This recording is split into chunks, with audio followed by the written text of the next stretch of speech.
तो गाइस आज के इस वीडियो के अंदर हम बात करने वाले हैं दिलीप चित्रे की एक पोइम के बारे में जिसका नाम है falling of the banyan tree. अब ये जो दिलीप चित्रे हैं ये एक मराठी इंग्लिश इंडियन राइटर हैं, यानी कि ये मराठी में भी लिखा करते थे और इंग्लिश में भी लिखा करते थे।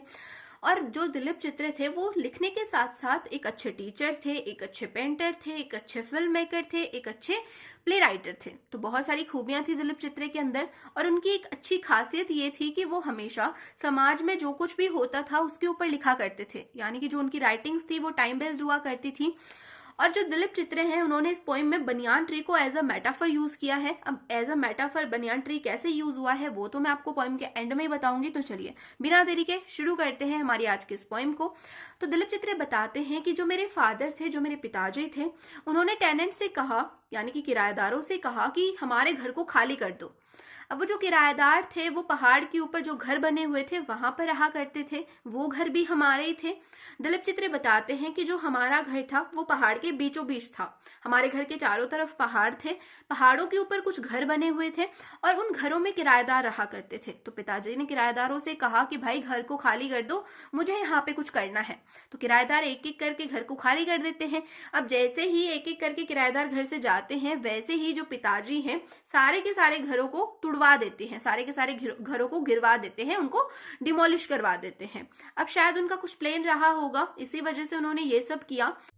अब सिर्फ वहां पर हमारा घर बचा था और कुछ पेड़ बचे थे। अब दिलीप चित्रे को ना अपनी दादी की बात याद आती है। दिलीप चित्रे की दादी कहा करती थी कि ये जो पेड़ होते हैं ना ये बड़े पवित्र होते हैं। पेड़ों को काटना, पेड़ों को नुकसान पहुंचाना बहुत बड़ा पाप है, बहुत बड़ा क्राइम है। लेकिन मेरे पिताजी इन पेड़ों का नरसंहार करने पर आ चुके थे। वो इन पेड़ों को कटवा रहे थे। शियोगा, ओडम्बर, नीम, ऐसे कई पेड़ वहां पर कटवा दिए गए। ये जो पेड़ थे शायद मेरे जन्म से पहले से यहाँ पर थे, लेकिन अब ये यहाँ पर ना बच पाए क्योंकि पिताजी ने इनको कटवा दिया था। अब पिताजी के सामने एक बहुत बड़ी मुश्किल आई। वो मुश्किल थी बनियान ट्री, यानी कि बरगद का पेड़। अब आपके दिमाग में आ रहा होगा कि बरगद का पेड़ मुश्किल कैसे हो सकता है। तो यहाँ पर पोइट बताते हैं कि ये जो बरगद का पेड़ था ना ये मामूली बरगद का पेड़ नहीं था, ये एक बहुत बड़ा बरगद का पेड़ था। अगर मैं इसको इंची टेप से नापने जाऊं तो लगभग 50 फीट चौड़ा ये बरगद का पेड़ था। इसकी जो टहनियां थी वो ऊपर से नीचे की तरफ आती थी। अब हमें पता ही है कि जो बरगद की पेड़ की टहनियां होती हैं वो ऊपर से नीचे की तरफ आती हैं। जो लताएं होती हैं बरगद के पेड़ की वो ऊपर से आती हुई नीचे जमीन में जाती हैं। अगर आपने नहीं देखा है बरगद का पेड़ तो मैंने यहाँ पर फोटो लगा दी है। तो पोइट बताते हैं कि जो इसकी टहनियां थी ये ऊपर से नीचे की तरफ आती थी और ये लगभग 30 फीट लंबी थी। अब जो पिताजी हैं वो लकड़हारों को बुलाते हैं और उनसे कहते हैं कि इस बरगद के पेड़ की टहनियों को काट दो, सबसे पहले टहनियों को काटना शुरू करो। तो लकड़हारे 7 दिन तक उसकी टहनियों को काटते रहते हैं। 7 दिन लगे उनको उस पेड़ की टहनियों को काटने में। ये जो पेड़ था ये हमारे घर से 3 गुना ज्यादा बड़ा था। इस पेड़ के ऊपर बहुत सारी बर्ड्स रहा करती थी, बहुत सारे इंसेक्ट्स रहा करते थे जो कि अब यहाँ से उड़ करके जाने लगे थे, जो यहाँ से इस बरगद के पेड़ को छोड़ करके जाने लगे थे क्योंकि उनको पता चल गया था कि आज उनका घर टूटने वाला है। तो सारे बर्ड्स वहां से जा चुके थे। लकड़हारों ने लगभग 7 दिनों में उस पेड़ की टहनियों को काट दिया। उसके बाद में वो उसके तने पर आए, जो उसका मेन तना था पेड़ का, उसको उन्होंने काटना शुरू करा।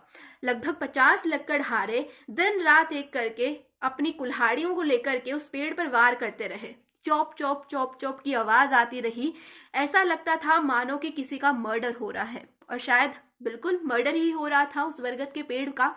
और ये इतना खतरनाक मंजर था कि उसको हम देख भी नहीं पा रहे थे, लेकिन हमें देखना पड़ा। हमारे सामने एक बरगद के पेड़ का मर्डर हो गया और हम उसे देखते रह गए, हम कुछ ना कर पाए। और पोइट बताते हैं कि वो जो बरगद का पेड़ था ना लगभग 200 साल से वहां पर था। अब इसका पता उन्होंने कैसे लगाया? तो अगर आपको नहीं पता तो मैं बता दूं कि अगर आपको किसी भी पेड़ की उम्र जाननी है तो सबसे पहले आपको क्या करना पड़ेगा, उसके तने को काट करके जब आप उसकी रिंग्स को गिनोगे, उसके तने पे जो रिंग्स बनी होती हैं, अगर हम उन रिंग्स को गिने तो हमें उस पेड़ की उम्र का पता लग सकता है। तो उस पेड़ के ऊपर लगभग 200 रिंग्स बनी हुई थी, यानी कि ये जो पेड़ है ये लगभग 200 साल से वहां पर था। अब इसके थोड़े ही दिनों बाद में हम बड़ौदा से मुंबई शिफ्ट हो गए। बड़ौदा गुजरात में है और बम्बई आपको पता ही है। तो यहाँ पर वो बोलते हैं कि हम बड़ौदा से मुंबई शिफ्ट हो गए। और जब हम मुंबई शिफ्ट हुए तब मुझे रियलाइज हुआ कि यहाँ पर तो कोई रियल ट्री है ही नहीं, कोई रियल पेड़ तो है ही नहीं। या फिर यूं कहूं कि पेड़ों को उगने के लिए, पेड़ों को ग्रो करने के लिए जमीन ही नहीं है। क्योंकि जो मुंबई जैसे शहर होते हैं ना, यहाँ पर रियल पेड़ नहीं होते, यहाँ पर सपनों के पेड़ होते हैं, जिनको उगने के लिए, ग्रो करने के लिए मिट्टी की जरूरत नहीं होती। तो यहाँ पर आपकी जो पोइम है वो कंप्लीट होती है। और मैंने आपसे जैसे कहा था कि मैं आपको बताऊंगी कि बनियान ट्री मेटाफर की तरह यूज कैसे हुआ है, तो मैं अब बताने वाली हूँ। तो जैसे कि आपने इस पोइम में देखा कि बनियान ट्री जो कि 200 साल से उस मिट्टी में था, उसको कैसे एकदम से वहां से अलग कर दिया गया, कैसे उसको उसकी जड़ से दूर कर दिया गया। तो शायद उसे दुख तो हुआ होगा, जब वो वहां से अलग हुआ होगा तो उसे दर्द तो हुआ होगा। वैसे ही जब एक इंसान को, जब एक बर्ड को, जब एक इंसेक्ट को उसकी जमीन से, उसकी मिट्टी से अलग कर दिया जाता है तो उसे कैसा फील होता है। बहुत बुरा, बहुत दर्दनाक मंजर होता होगा वो टाइम।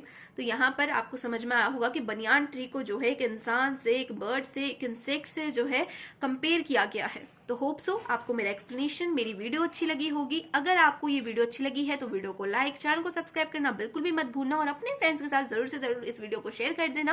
और एक और बात, अगर आप ऐसी ही और वीडियोस देखना चाहते हैं तो जाइए फटाफट से मेरे चैनल पर एक प्लेलिस्ट मैंने डाली हुई है इंग्लिश लिटरेचर के नाम से, आप उसको चेकआउट कर सकते हैं। उसमें मैंने बहुत सारी वीडियोस बनाई हुई हैं। साथ ही अगर आपको कोई और पोएम, कोई और स्टोरी का एक्सप्लेनेशन मेरी आवाज में चाहिए तो आप मुझे कमेंट सेक्शन में कमेंट कर सकते हैं, मैं उसके ऊपर जरूर से वीडियो बनाऊंगी। तो चलिए मिलते हैं नेक्स्ट वीडियो में, तब तक के लिए bye bye, take care, keep watching, keep learning.